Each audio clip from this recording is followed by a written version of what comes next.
Já é uma tradição. Todos os anos, a Fiocruz embarca na proposta do Dia Internacional das Mulheres e Meninas na Ciência, que acontece em 11 de fevereiro, com uma série de eventos. E a gente aqui no Canal Saúde embarca junto, dedicando vários programas da grade à valorização da presença feminina na prática científica.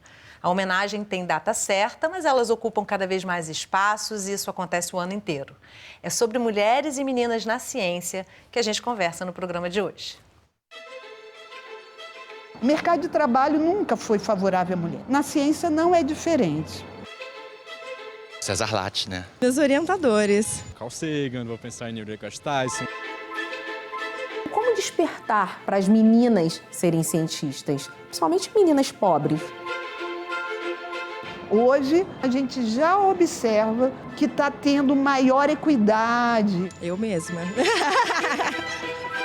O que a gente precisa é de oportunidade, capacidade nós temos. Me deram essa oportunidade e hoje eu estou aqui, pesquisadora da Fiocruz. Vale comemorar e vale lutar pelas mulheres e meninas na ciência. Comigo no estúdio hoje, conversando sobre mulheres e meninas na ciência, Cristiane Machado, vice-presidente de Educação, Informação e Comunicação da Fiocruz, e participando da conversa remotamente, Marilda Gonçalves, diretora da Fiocruz Bahia, e Karine Narahara, doutora em Sociologia e Antropologia pela UFRJ e professora do Departamento de Antropologia da Universidade do Norte do Texas. E eu adoro quando você participa de casa me mandando as suas perguntas, dividindo a sua experiência com a gente. Eu recebo aqui pelo WhatsApp 021 99701 8122 ou pelas redes sociais do Canal Saúde, então não deixa de participar. Cristiane, Karine e Marilda, que bom que vocês estão aqui com a gente. Mais uma vez, né, Cristiane? Realmente é um evento e eu fico sempre impressionada porque os programas nunca se repetem. A gente faz esse programa todo ano, mas a experiência de cada cientista vai mudar esse caminho, né, esse encaminhamento. Eu queria que você falasse um pouco para a gente como é que você percebe hoje a questão das mulheres na ciência, das meninas, né, e como é que você percebe a mudança ano a ano desde que esse Dia Internacional foi criado lá em 2015, se não me engano, né? Bem, bom dia, Yasmine, e a todo mundo que está nos acompanhando. De fato, essa é uma data que foi proposta pela Organização das Nações Unidas, a ONU, para celebrar a presença das mulheres na ciência e promover a valorização das mulheres e também o incentivo às meninas para a participação na ciência, né? Então, desde 2019 que nós comemoramos também a data na Fiocruz e, mais do que isso, ela faz parte do nosso programa Mulheres e Meninas na Ciência, que desenvolve uma série de atividades em todo o Brasil, todas as nossas unidades participam, para incentivar a participação das meninas, valorizar as cientistas mulheres da Fiocruz e debater esse tema em maior profundidade. E está acontecendo nesse momento, né, Cristiane? O que você percebe como um diferencial depois de 2 anos aí de pandemia, de repente está de novo promovendo esse encontro? Sim. Hoje nós recebemos mais de 100 meninas aqui de manhã que estão agora espalhadas nos nossos laboratórios e grupos de pesquisa, só aqui no campus Maré Manguinhos, no Rio, mas as nossas unidades regionais também estão reunidas agora, debatendo a experiência de cada uma, porque todas elas desenvolvem ações e ao longo do ano nós teremos várias atividades também com essas meninas. Então o campus está lindo e está sendo muito bom receber as meninas de novo aqui na Fiocruz. Marilda, Fiocruz Bahia também entra com tudo, né? Todas as unidades. Como é que está sendo esse ano na Fiocruz Bahia? Bom, aqui na Fiocruz Bahia, né, nós temos o Meninas Baianas na Ciência. Então, esse programa, juntamente com toda a Fiocruz, né, como a doutora Cristiane falou, realmente é um orgulho da nossa Fiocruz, né? Nós estamos muito orgulhosos do programa, de estarmos com essas meninas que vêm da escola pública. Nós temos uma parceria com a Secretaria de Educação do Estado. Então, nós estamos com essas meninas quase durante todo o ano, né? Porque elas vêm, elas fazem estágio, nós temos uma programação de palestras. E desde 2015 a diferença é muito grande depois da instituição, também do nosso programa na instituição. É cada vez mais necessário esse incentivo às meninas. Eu acho que tudo começa realmente com a escola, você ensina... Opa, estamos com a conexão instável. Deixa eu ver se a gente consegue falar com a Karine enquanto isso. Karine, me escuta? Acho que a gente está com um pouquinho de instabilidade na conexão, mas vamos, enquanto a gente tenta conectar de novo com elas, trazer uma reportagem. Uma data instituída em 2015 pela Organização das Nações Unidas para celebrar mulheres que driblam o machismo e trazem inúmeras contribuições para o desenvolvimento da ciência. A descoberta do DNA, dos cromossomos X e Y, do uso da radioatividade em tratamentos médicos. Essas foram algumas de uma lista de conquistas femininas na ciência, mas que ficam muitas vezes ocultas pelo estereótipo da carreira. Afinal, quando você pensa na palavra cientista, o que te vem à cabeça? Carl Sagan, vou pensar em Neil deGrasse Tyson, enfim, e em alguns astronautas também. Cientista vem todo aquele que pesquisa, né, que busca tecnologias, tanto para a saúde como para outras áreas. Isso que me vem à cabeça. Vem alguma figura em específico? Homem, né? Ao César Lattes, né? Eu mesma.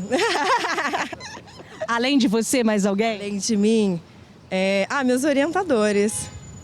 São homens ou mulheres? São homens.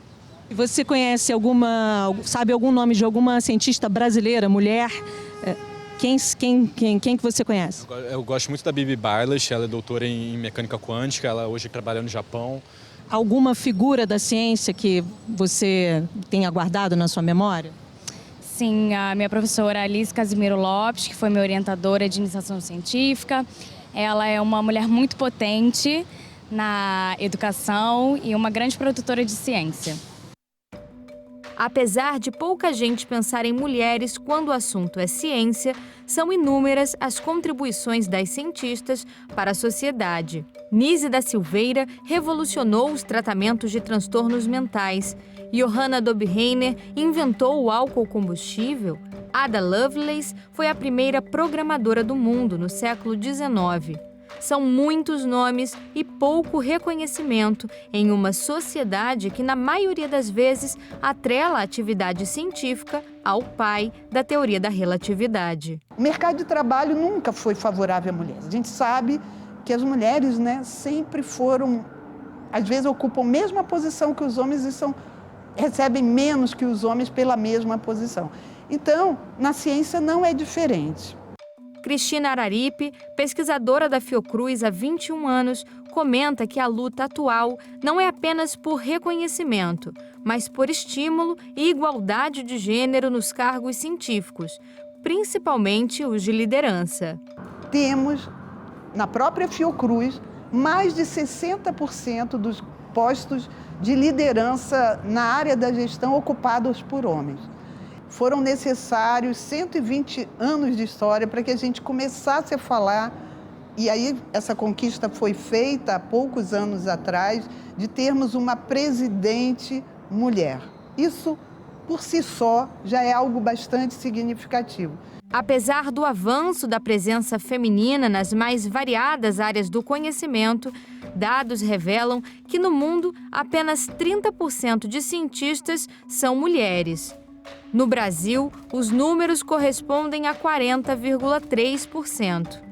E foi com o objetivo de dar visibilidade e incentivo a elas que, em 2019, a Fiocruz incorporou o Dia Internacional das Mulheres e Meninas na Ciência ao seu calendário. No início, a gente nós tivemos algumas ações integradas, mas a gente começou observando que as realidades eram muito diferentes.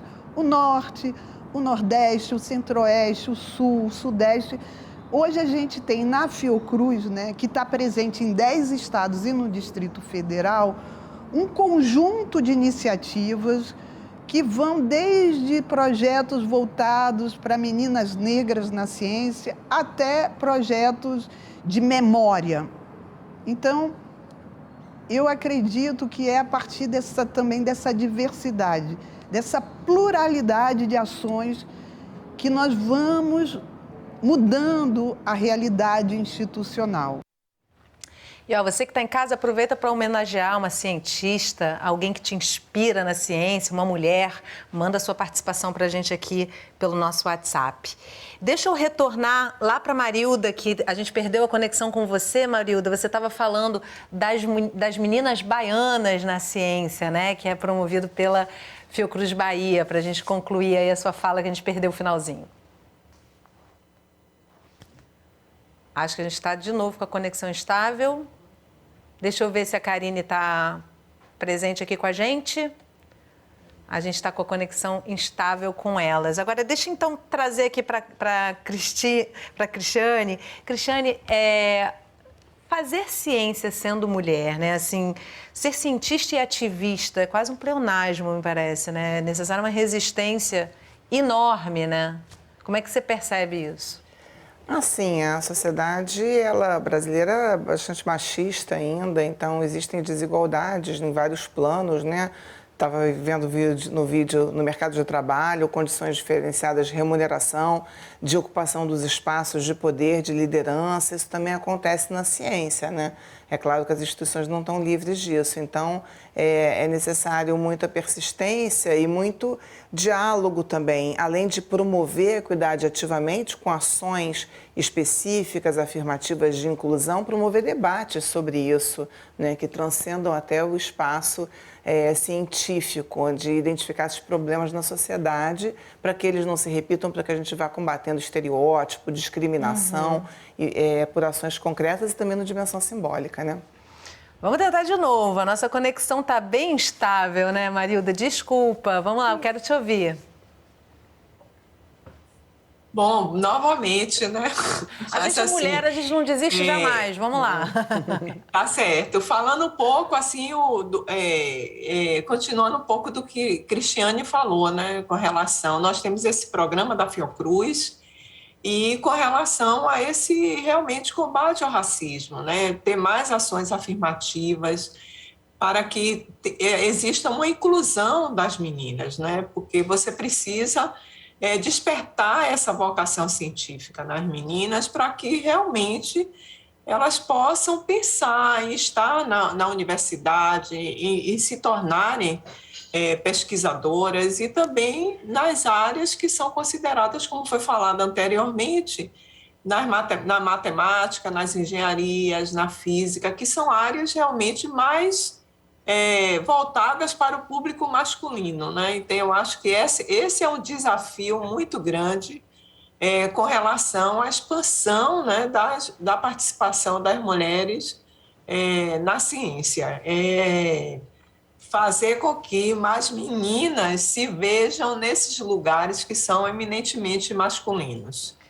Karine, eu trouxe aqui uma pergunta para a Cristiane, mas acho que é importante te ouvir também quanto a isso, né? Falar de uma mulher ser cientista e ativista parece quase um pleonasmo, né? Porque tem que ter muita resistência para seguir nessa profissão, como inúmeras outras. Eu queria que você falasse um pouco, enquanto cientista, enquanto mulher, enquanto uma mulher negra, como é que você avalia isso e quanto que tem de ativismo em se manter na ciência? Bom dia, obrigada pelo convite. Primeiro, eu queria muito dizer que é um orgulho para mim estar aqui. A Fiocruz é uma instituição extremamente importante para todos nós, principalmente para a gente que está dentro da academia, né? Então, é uma alegria muito grande aqui estar compartilhando com vocês esse momento. Um pouco que você já começou a falar, né? Ser mulher e ser uma mulher negra, né?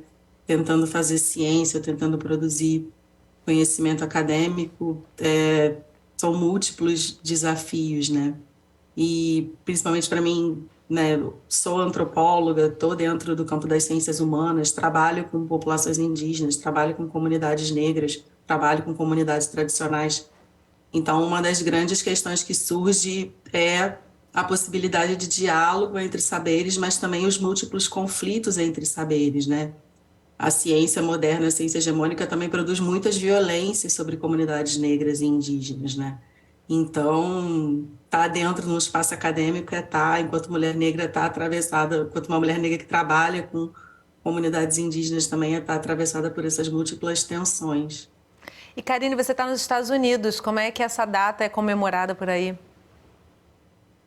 Olha, na universidade que eu estou, né, na Universidade do Norte do Texas, a gente não está tendo nenhuma programação assim específica com relação a essa data, mas a questão da diversidade e da equidade é uma coisa que atravessa a universidade em múltiplos planos, né? O departamento de doutor, que é o departamento de antropologia, a gente tem uma série de ações que são atravessadas por questões ligadas à equidade e diversidade, né? Então, tanto questões ligadas ao gênero, questões raciais. Então, eu acho que acaba sendo menos uma data ou uma semana e mais um processo que se dá em várias instâncias mesmo da universidade ao longo do ano, que é uma coisa que é bastante comum aqui nas universidades americanas, né? Equidade e diversidade é um tema quente, né, no espaço acadêmico aqui. Cristiane, a gente está vendo aí a Anísia no Ministério da Saúde, foi a primeira mulher presidente na Fiocruz e a gente vê ali nela também a representação das ciências humanas, que muitas vezes uma ciência humana é tida como uma não ciência, para quem não entende de fato de ciência, né? Tem todo um debate para se colocar para a sociedade a importância das ciências humanas, que são muito ocupadas pelas mulheres, né? Eu queria que você comentasse um pouco isso e o crescimento, né, das mulheres no mercado brasileiro, científico brasileiro, porque hoje a gente tem aí um pouco acima da média do que no resto do mundo, mas ainda não é suficiente, né? A gente está com 40% mais ou menos, no mundo é 30%. Eu queria que você falasse um pouquinho disso. Sim, está mudando essa situação, né? Mas como nós comentamos, é diferente entre os campos científicos, nas ciências humanas, tem mais mulheres do que nas áreas exatas, nas tecnológicas, e também na ocupação de espaços de poder, né? Porque a presença de lideranças femininas, ela ainda é relativamente limitada na ciência, assim como é na política no Brasil. Então, é um escândalo a proporção de parlamentares e mulheres em posições políticas importantes, em posições de poder que nós temos é muito baixo em comparação com outros países, na gestão pública, em altos postos de liderança. Então, mesmo na Fiocruz, a gente vê isso ainda. Você veja, nós demoramos 120 anos para ter uma presidente mulher e agora que é uma primeira-ministra mulher, isso é muito significativo, né? Mas nós ainda temos uma proporção de pesquisadoras maior do que a proporção de mulheres nas lideranças. E se a gente leva em consideração a questão que Karine já mencionou, Marilda também, das mulheres negras, então, a subrepresentação é ainda mais expressiva, da importância de considerar essas ações de uma forma transversal, né? Porque as várias dimensões das desigualdades estão imbricadas. O nosso comitê aqui na Fiocruz por Equidade de Gênero e Raça, que existe desde 2009, aborda muito essa questão, né? Essa interseccionalidade, como as dimensões das desigualdades estão entrelaçadas e isso tem que ser enfrentado. Marilda, uma observação interessante também é que muitas vezes a mulher está no ambiente científico, mas está numa área administrativa, burocrática, né? Enquanto os homens dominam muito mais o espaço criativo, de pesquisa. Você é uma mulher gestora da Fiocruz na Bahia e eu queria que você me trouxesse um pouco da importância da liderança feminina, do olhar feminino para poder incentivar outras mulheres e cuidar também das peculiaridades, né? Porque é diferente ser uma mulher na ciência, né?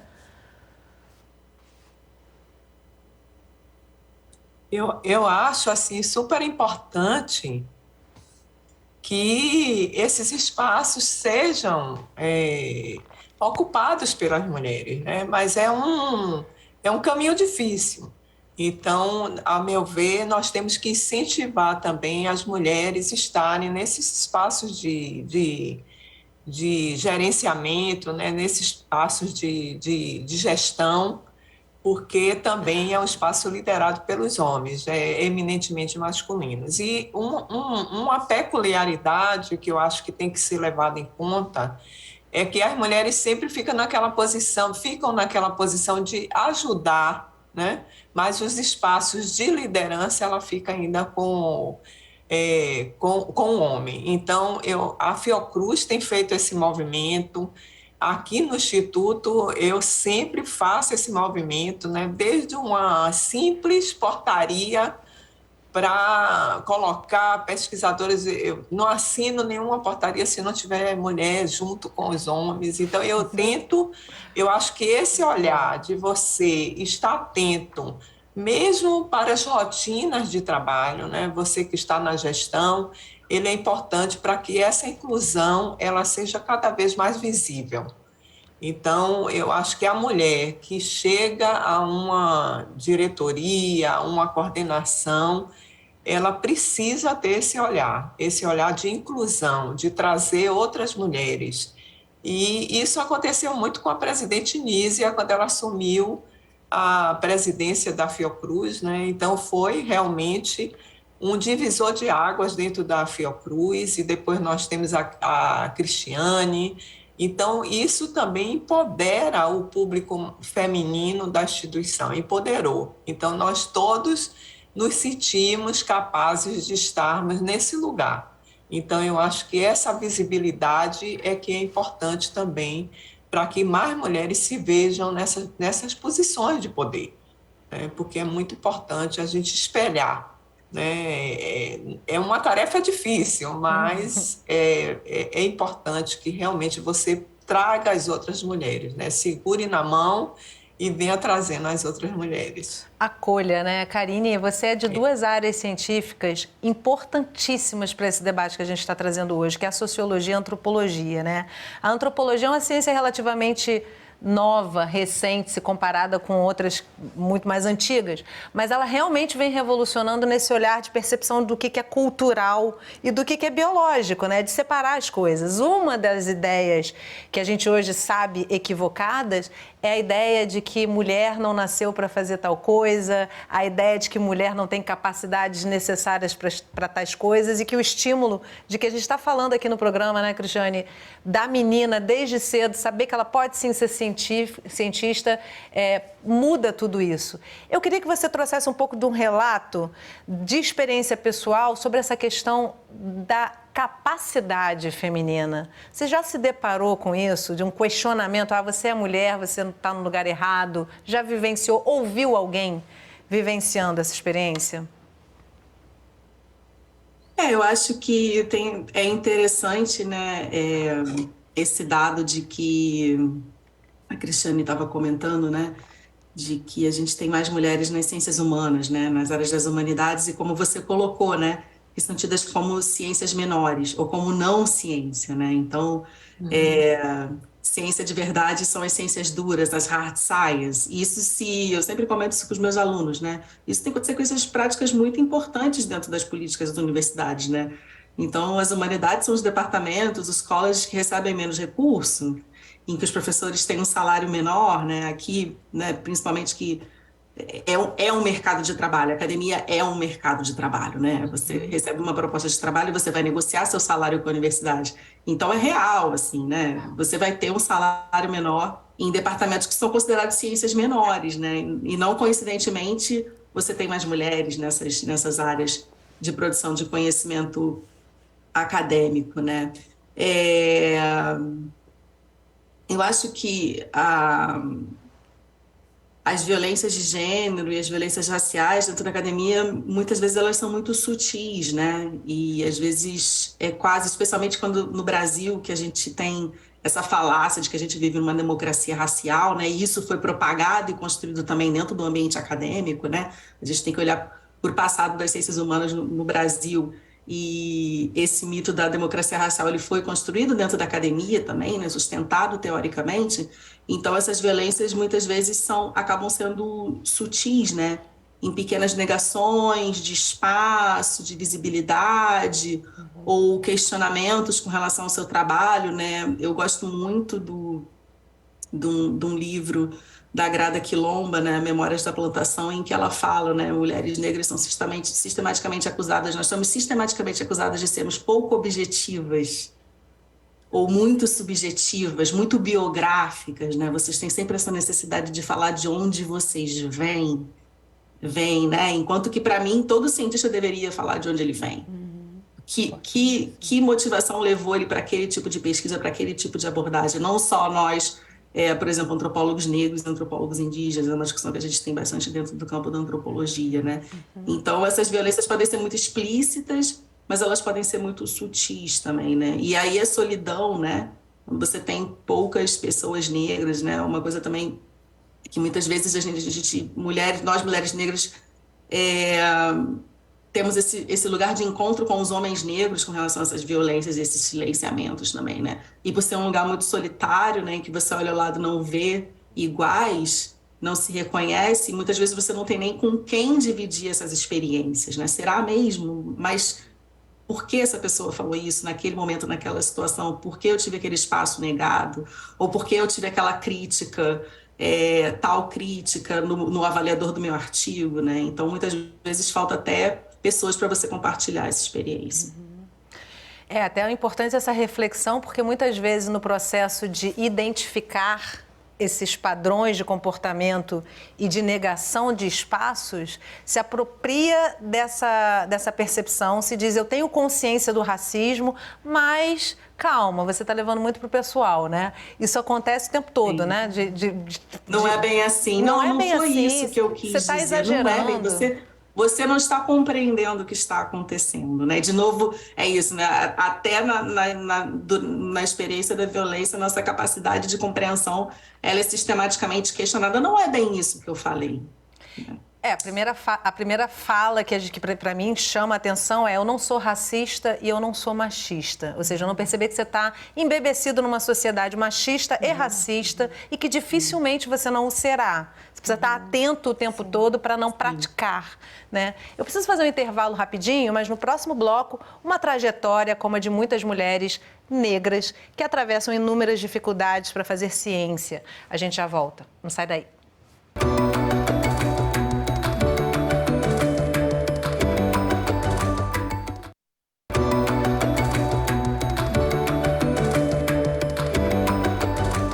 O Sala de Convidados está de volta conversando sobre mulheres e meninas na ciência. Comigo no estúdio para essa conversa, Cristiane Machado, vice-presidente de Educação, Informação e Comunicação da Fiocruz.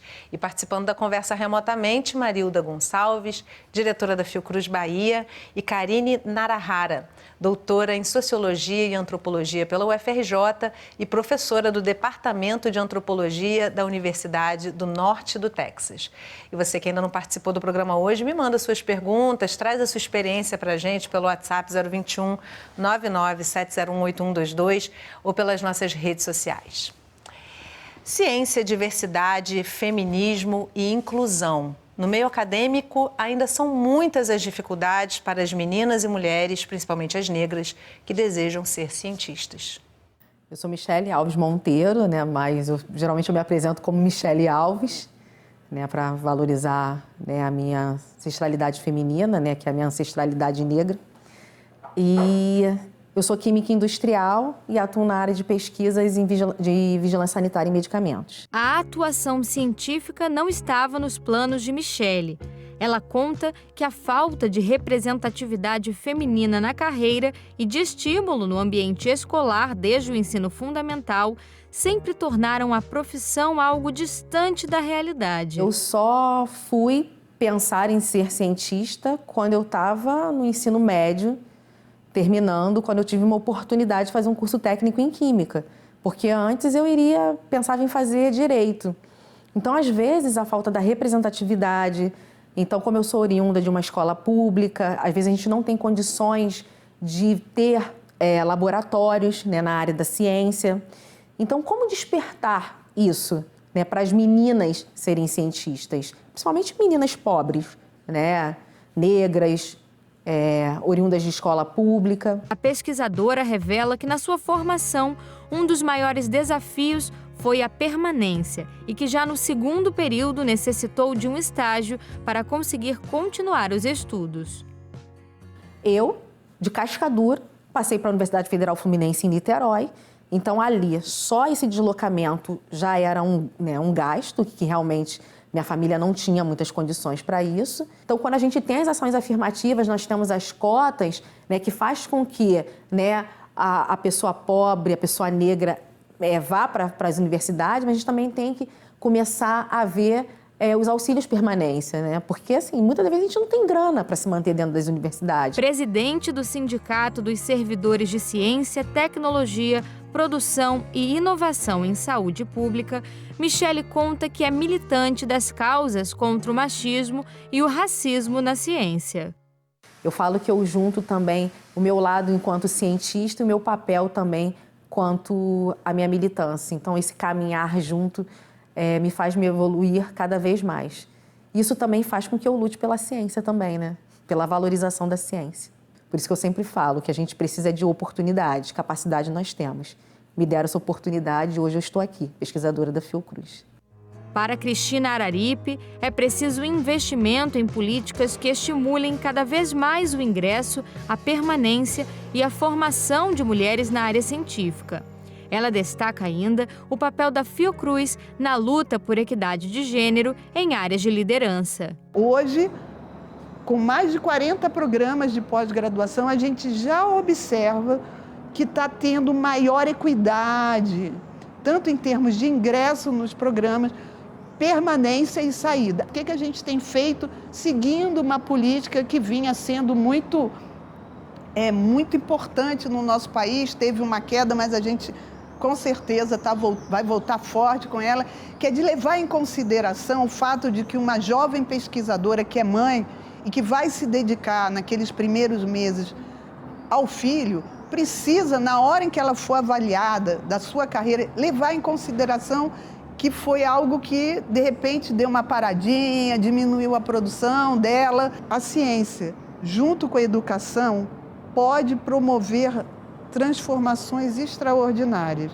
E é esse compromisso pessoal, mas que é também da minha instituição, e eu vejo isso, eu falo isso com muita tranquilidade, que faz com que a gente acredite que vale comemorar e vale lutar pelas mulheres e meninas na ciência.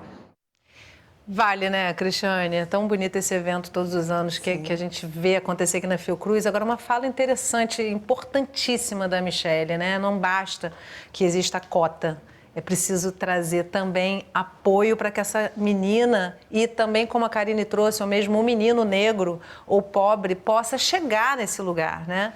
Como é que você percebe esses incentivos chegando e ganhando complexidade como precisa, né?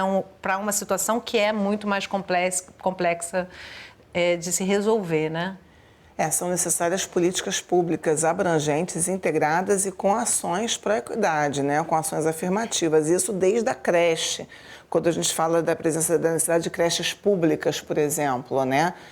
Tanto elas são importantes para que as mulheres possam trabalhar, estar no mercado de trabalho, mas também é porque é direito da criança ter acesso à creche desde cedo. Isso faz uma diferença na trajetória educacional, né? E a gente vê muitas desigualdades na educação que se expressam desde o acesso à educação infantil até a pós-graduação e que ainda precisam ser enfrentadas. Então, e ao longo dessa trajetória, as ações afirmativas, junto com os investimentos públicos, claro, o investimento público na educação, na universidade pública, nas instituições científicas, as ações afirmativas são importantes para ajudar a reduzir essas desigualdades.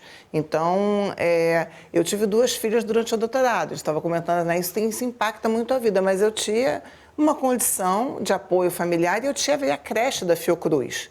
Mas, para além da creche institucional, tem que ter creche pública, para que todas as mulheres possam ter o direito de colocar seus filhos lá e tal. E assim vai na educação. Na pós-graduação, é muito recente ter ações afirmativas na pós-graduação. Da graduação, a lei de cotas completou 10 anos agora, recentemente. Na pós-graduação, agora, Michele e a Cristina comentaram, né, no vídeo aí, que agora que está chegando, está reduzindo um pouco essas barreiras, mas ainda são muitas, ainda é muito desigual o acesso e as condições de permanência. Então, tem que implantar mesmo cota para a entrada, auxílio permanência para os estudantes, ter medidas que compreendam, né, as situações de vida de cada um e ter esse acolhimento. Karine, eu queria te ouvir a respeito disso também, né? Assim, é importante ter essa... Não sei se a gente perdeu de novo a conexão, tá bem intermitente aqui a conexão, acho que sim. Karine, me escuta? Vamos ver se a gente consegue o retorno delas. Enquanto isso, vou conversando aqui com a Cristiane. Cristiane, você está falando dessas políticas públicas e políticas internas também institucionais que a gente vê cada vez mais acontecerem na Fiocruz. Eu queria te ouvir com relação à perspectiva. A gente teve uma mudança de governo nesse momento. Como é que você percebe a perspectiva futura aí da gente ter um incremento disso, né? Porque a ciência no Brasil, ela sempre foi bem penalizada por falta de investimento. Isso também é investimento, né?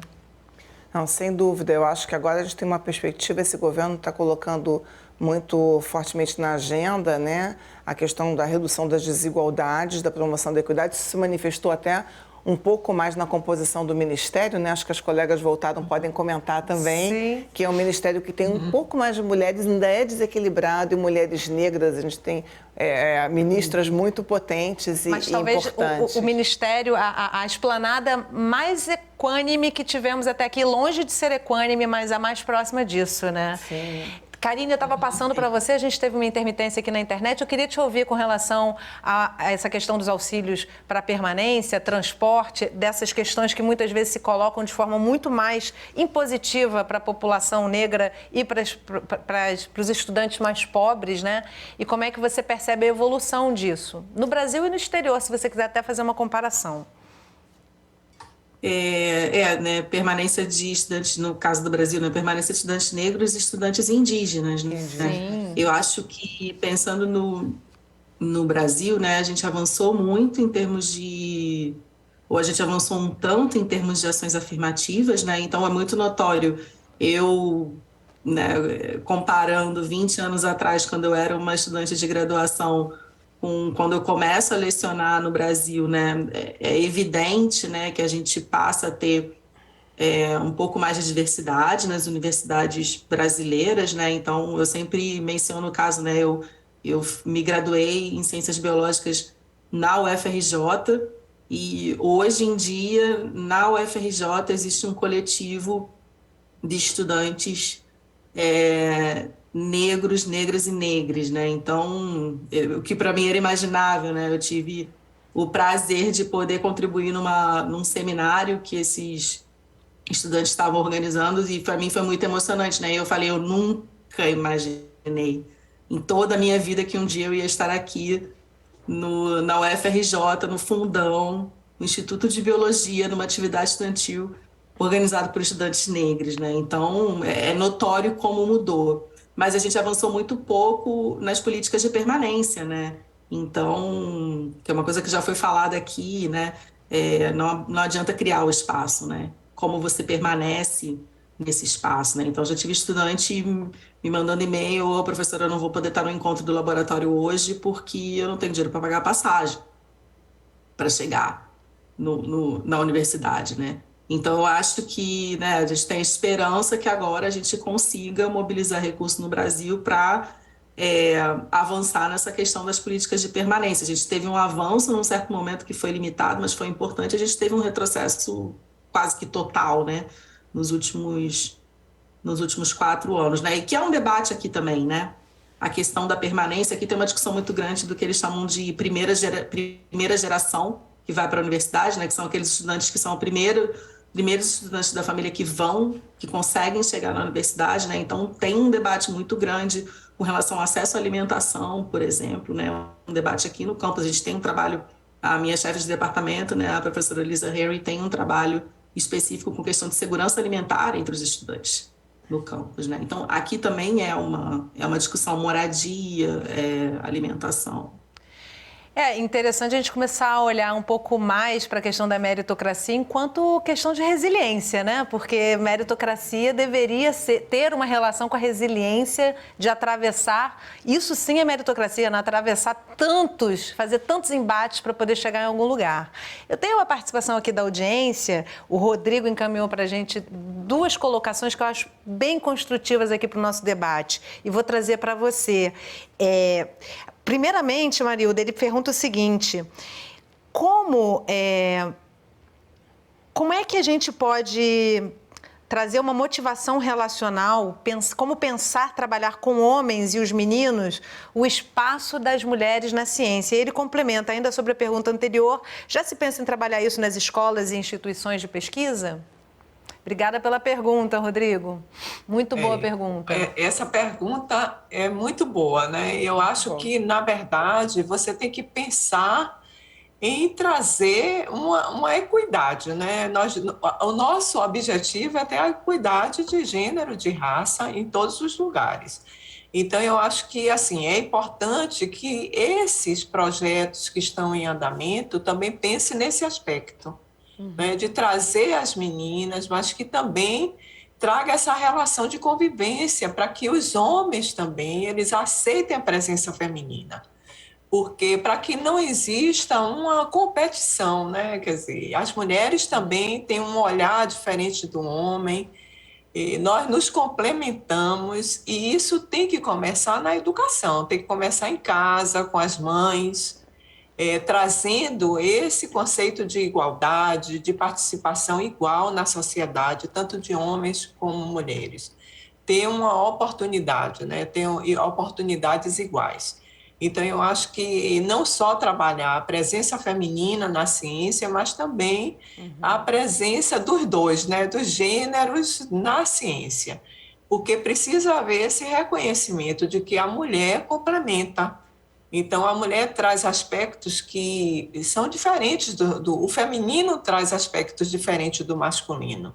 E essa complementação ela é realmente salutar.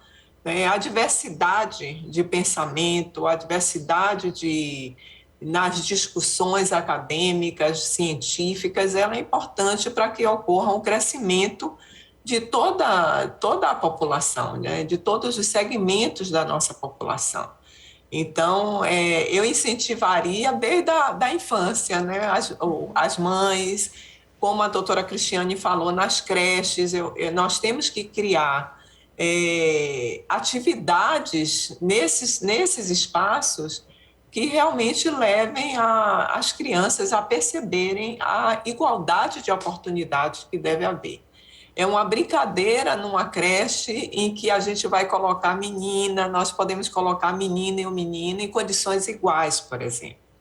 Então, tem que se começar nesse aspecto. Eu acredito muito na educação desde o início, para que nós possamos realmente colocar essa igualdade como uma tona em todo o percurso da criança, do adolescente, e a partir daí ter essa oportunidade que a Karine e a Cristiane falou, né? Dar a oportunidade de se estudar, dar a oportunidade de ter acesso à universidade e à permanência. E vamos continuar aqui com a participação da audiência, que agora o pessoal de casa despertou, está mandando um monte de pergunta, que coisa boa. Bruna Garcia, obrigada pela sua pergunta. Ela encaminha a seguinte questão, Cristiane. Apenas políticas públicas são suficientes? Quais são os caminhos que vocês sugerem para o fomento às mulheres na ciência, na pesquisa? O que vocês acham a respeito da parceria público-privada para esse desenvolvimento? Bem, eu acho que não são só as políticas públicas. As políticas públicas são muito importantes, sem dúvida nenhuma, até para promover essa inclusão, essa equidade, políticas abrangentes que sejam transversais aos vários setores, né? A gente está falando de saúde, educação, de cultura, enfim. Também são importantes as ações institucionais, das instituições públicas, das empresas, por outro lado, porque essas desigualdades existem na sociedade também, no meio empresarial, e ações também comunitárias, sociais. Isso é responsabilidade de todos da sociedade, né? A gente estava falando aqui da questão dos homens. A gente não pode deixar metade da população fora desse debate.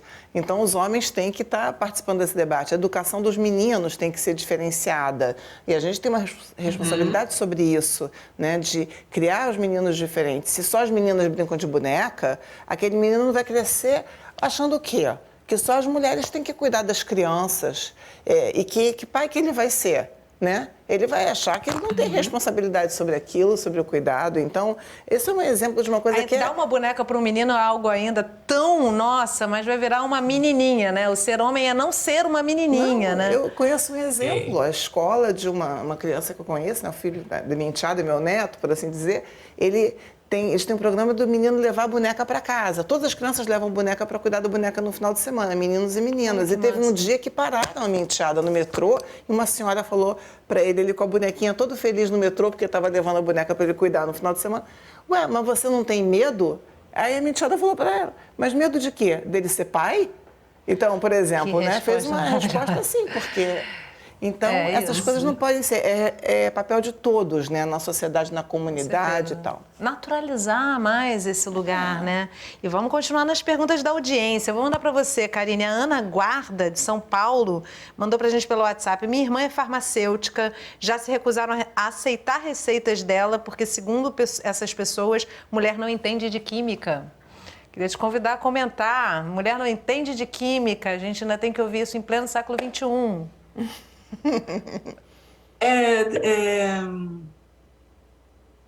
Eu acho que às vezes quando de novo me vem essa questão de quando as violências são muito explícitas e gritantes e quando elas são mais sutis, né? E aí eu estava lembrando de um comentário de uma colega antropóloga, uma mulher negra, mas eu acho que todas as mulheres, no geral, já encararam um pouco isso, que é ou críticas muito duras ou uma ausência de crítica, o que é outro problema também. Então, você vai para um espaço de debate, para uma conferência, né, em que você está ali colocando o seu trabalho, isso é uma coisa comum para qualquer pessoa no ambiente acadêmico, né? Você vai para uma conferência, você manda seu trabalho para ser avaliado, para publicação de uma revista, você está esperando, né, críticas, né? Porque é com as críticas que a gente cresce, né? O ambiente acadêmico, ele deveria ser um ambiente de amplo diálogo, né? Muitas vezes a gente não tem isso, né? Por uma série de questões políticas, de vaidades, mas o ambiente acadêmico, ele cresce no diálogo, né? E cresce muitas vezes, né? O conhecimento avança nas discordâncias, né? E muitas vezes nós somos privadas da crítica, para que o nosso trabalho cresça, né? Então, não... a Bárbara Cruz, né, escreveu um artigo muito bonito num dossiê que eu recém-organizei com uma colega, uma antropóloga indígena, Inara Nascimento, né, em que ela fala disso, né? Do isolamento também de pesquisadores negros, né, com relação à crítica, né? Então, o seu trabalho não é criticado porque, né, não vou criticar porque a pessoa vai, né, esse pesquisador vai pensar A ou B, né? Então, e às vezes quando a gente sai do ambiente acadêmico, essa dureza, né, essas violências são mais gritantes, né? Como esse caso de não vou aceitar sua receita porque mulher não entende de química, né? Só homem entende de química. É uma ciência muito limitada para as mulheres acessarem. Eu acho até que a sua respirada antes de responder, né, Karine, já responde muita coisa, porque a gente fica até sem saber o que dizer, porque realmente hoje isso já soa tão esquisito, né? Agora, a gente está caminhando para o final do programa e eu acho que a gente não pode terminar sem falar a respeito das questões patriarcais, né, que nos invadem, que é a questão da maternidade, a questão da dupla jornada. A Cristiane já deu uma pincelada aqui na experiência pessoal dela. Marilda, como é que a gente pode mudar essa realidade que a gente vê no mercado de trabalho, que é a mulher ser desvalorizada justamente porque pode vir ou já é mãe? Ou seja, é olhar para isso e, pelo contrário, incentivar esse espaço de cuidado e a compreensão de que, sim, ela vai ter que reduzir o ritmo por um tempo, ela vai precisar olhar para essa cria nova que está surgindo aí, porque o científico também muitas vezes, um filho que ela cuida, né? Mas olhar para isso e para essa produtividade sem essa desqualificação, porque ela é real e ela é necessária até para o crescimento sociológico, né? E social. Não, isso é muito importante, né? Eu acho que isso já foi até falado por Cristiane e a própria Karine, essa criação de políticas que realmente façam com que as mulheres se sintam incluídas. Porque agora, há pouco tempo que as pesquisadoras que experimentaram a maternidade, elas têm realmente esse direito, né, de ter uma licença maternidade, de terem sua avaliação de produtividade diferenciada, de forma diferenciada, porque antes era uma punição. Você ter um filho e ser cientista, você realmente eram coisas muito conflitantes. E hoje existe essa política. Então, é importante que os espaços que realmente têm a possibilidade de implementar políticas que realmente incluam as mulheres, que facilitem o acesso das mulheres, mesmo nas condições de maternidade. A mulher tem várias nuances de trabalho, né? E as autoridades elas têm que estar atentas. Elas têm que estar atentas à necessidade feminina. Por isso que existe cada vez mais a necessidade das próprias mulheres estarem nos espaços de poder, porque as mulheres entendem cada um desse processo, né? Pela maternidade, pela criação dos filhos, pela educação dos filhos.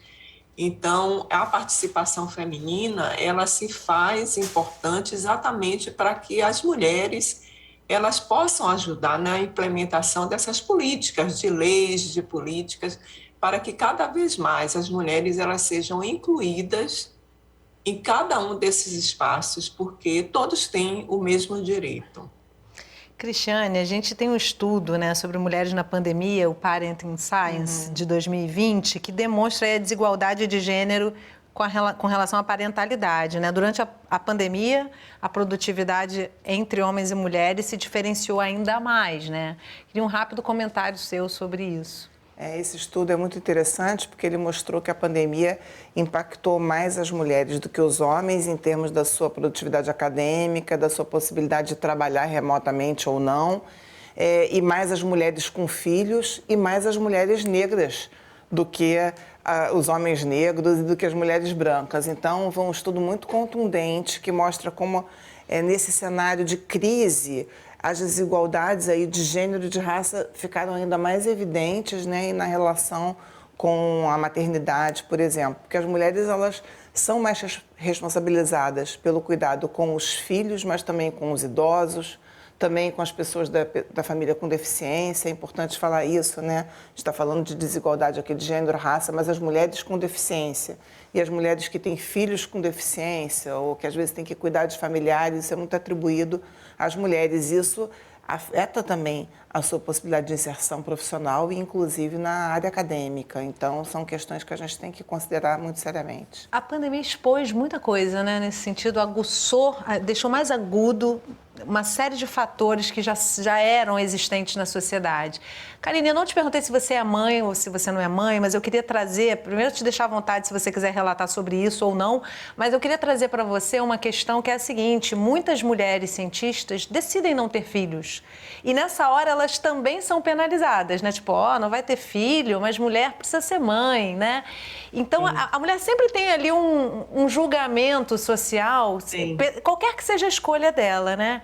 Queria te deixar à vontade para fazer um comentário sobre isso e como é que você percebe no seu entorno, suas colegas, vivenciando a não maternidade e a decisão de se concentrar no estudo científico. Sim, eu não tenho filhos, né? E com certeza eu acho que, né, nós que estamos no ambiente acadêmico, não necessariamente que somos assim profissionais no ambiente acadêmico, né? Mas eu tenho muitas amigas que são profissionais, estão aí no mercado de trabalho, mas que investiram numa carreira acadêmica, né? E com certeza a carreira profissional acaba pesando muito na decisão de ter ou não filhos, né?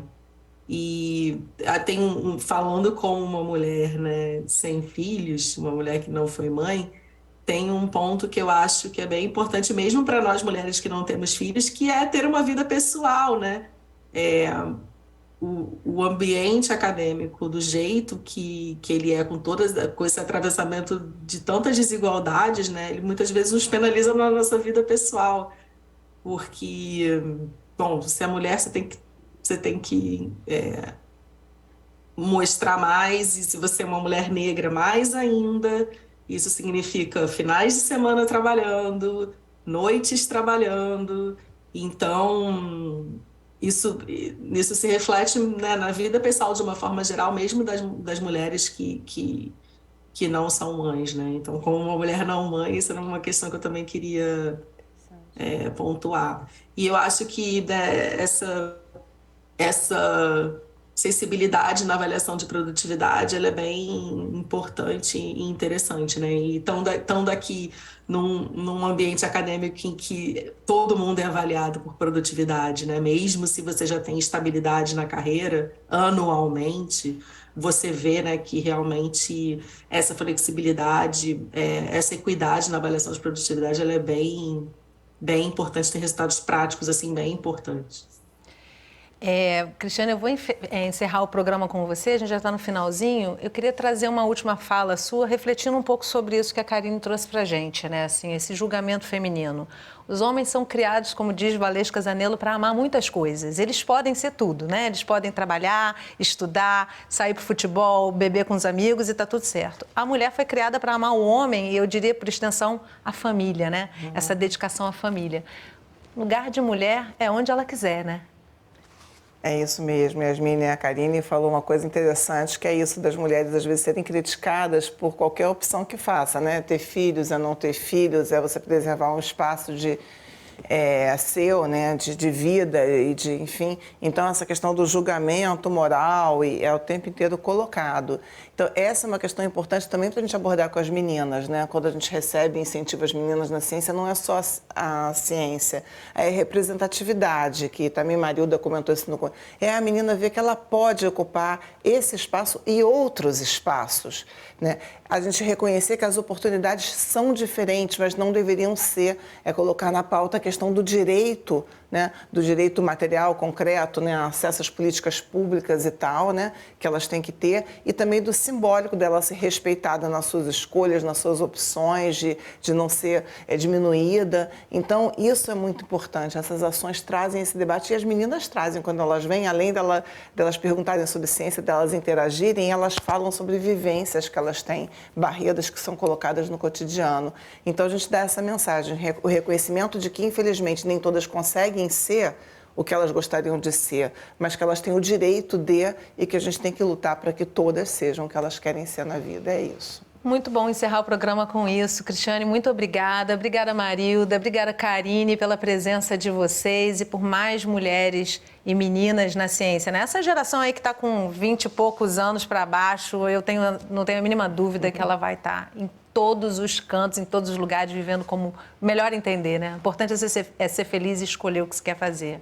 E obrigada a você que acompanhou o programa de hoje aqui pelo Canal Saúde ou um dos nossos canais parceiros. Se você quiser compartilhar essa conversa, entra lá no site do Canal Saúde, você vai encontrar um acervo com toda a nossa programação. E não esquece que semana que vem a gente tem mais um assunto relevante para dividir com você, então eu te espero no próximo programa. Até lá!